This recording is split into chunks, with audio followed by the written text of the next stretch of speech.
Növbəti süjetimizdə Azərbaycan və Ermənistan ordularının sahib olduğu ordu gücünün müqayisəsini görəcəyik.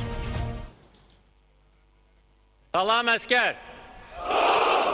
Azərbaycan ordusu hər il həm bu sahəyə ayrılan büdcəsini, həm də silah sursatının sayını artırır və müasir texnikaya üstünlük verilir. Dünya ölkələrinin silahlı qüvvələrinin reytinqində Azərbaycan silahlı qüvvələri siyahıda 63-cü yerdədir. Ermənistan 74-cü yerdə qərarlaşıb. Buna əyani sübut isə hər iki ölkədə keçirilən paradları misal gətirmək olar. Ölkəmizdə bir neçə dəfə keçirilən hərbi parad zamanı ordumuzun şəxsi heyəti müasir silahları düşmənə gözdağı olub. Ermənistanın keçirilən paradı isə düşməni rəzil etməkdən başqa bir şey yaramadı. Hərbi parada çıxarılan şəxsi heyətin görünüşü, sıra yerişi, texnikalar, hərbi sursatlar, təyyarələr və s.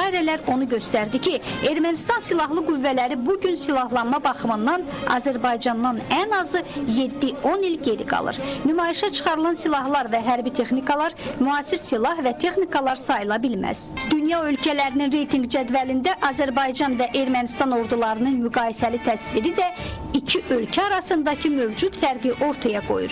Bu reyting cədvəlində görünür ki, Azərbaycan ordusu Cənubi Qafqazda ən güclü ordudur. Azərbaycan, Türkiyə, Rusiya, İsrail və Pakistandan silah almaqla ordumuzun hərbi potensialını yüksəldir. Ermənistan isə Rusiyanın 102-ci hərbi bazasına ümid edir.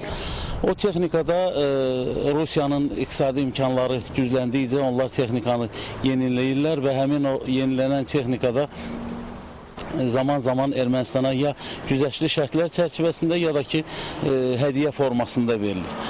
Ermənistan silahlı qüvvələri cəbhədə təxribat törətməsinə baxmayaraq Azərbaycan ordusunun potensialını yeni silahlar hesabına gücləndirir. Döyüş helikopterlərimiz Mi-35 yəni helikopteri, o cümlədən bilirsiniz ki, Azərbaycan pilotları, qardaş Türkiyənin pilotları ilə bərabər F-16 təyyarələrində çox sərbəst uçuşlar həyata keçirilir. Mən düşünürəm ki, yaxın perspektivdə Azərbaycan silahlı qüvvələrinin arsenalında həmin onun ən müasir, yəni F-16 və digər təyyarələr də görünəcəkdir.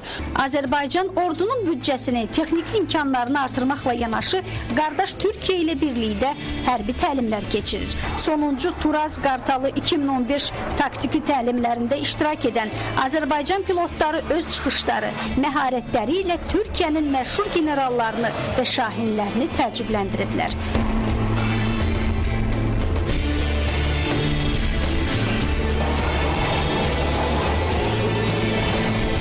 Azərbaycan silahlı qüvvələri ən yüksək səviyyədə öz bacarığını artırıb. Beləliklə, kiçik müqayisəli analizdən ortaya çıxan nəticə budur. Azərbaycan və Ermənistan müqayisə ediləcək ölkələr deyil. Həm hərbi, həm iqtisadi, həm də digər sahələrdə bu müqayisə yersizdir.